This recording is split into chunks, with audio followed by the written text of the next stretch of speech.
বাংলাদেশে আর কোনো রাজাকারী স্লোগান শুনতে চান না বলে মন্তব্য করেছেন বিএনপি চেয়ারপারসনের সাবেক উপদেষ্টা ফজলুর রহমান।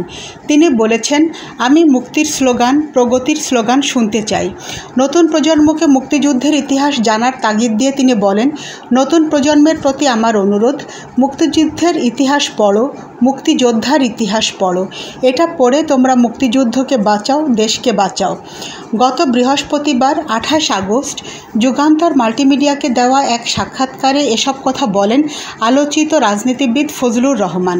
জুলাই অভ্যুত্থান নিয়ে একের পর এক বিতর্কিত মন্তব্যের জেরে সম্প্রতি দলীয় শৃঙ্খলা ভঙ্গের শাস্তি পেয়েছেন তিনি। বিএনপিতে তার সব পদ 3 মাসের জন্য স্থগিত করা হয়েছে। চলতি মাসের শুরুর দিকে ঢাকা বিশ্ববিদ্যালয়ে ছাত্র শিবিরের এক আলোকচিত্র প্রদর্শনীতে মানবতা বিরোধী অপরাধের দায়ে অভিযুক্ত জামাত নেতাদের ছবি প্রদর্শিত হয়। পরে বাম সংগঠনগুলোর প্রতিবাদের মুখে ঢাবি কর্তৃপক্ষ সেসব ছবি সরিয়ে নেয়। এমন ঘটনার পুনরাবৃত্তি চান না উল্লেখ করে ফজলুর রহমান বলেছেন, আমি চাই না ঢাকা বিশ্ববিদ্যালয় গোলাম আজম আর নিজামীদের ছবি দেওয়া বলুক যে গোলাম আজমের বাংলায় মুক্তিযোদ্ধার স্থান নাই। এই স্লোগান আমি শুনতে চাই না। আমি রাজাকারী কোনো স্লোগান এই দেশে শুনতে চাই না।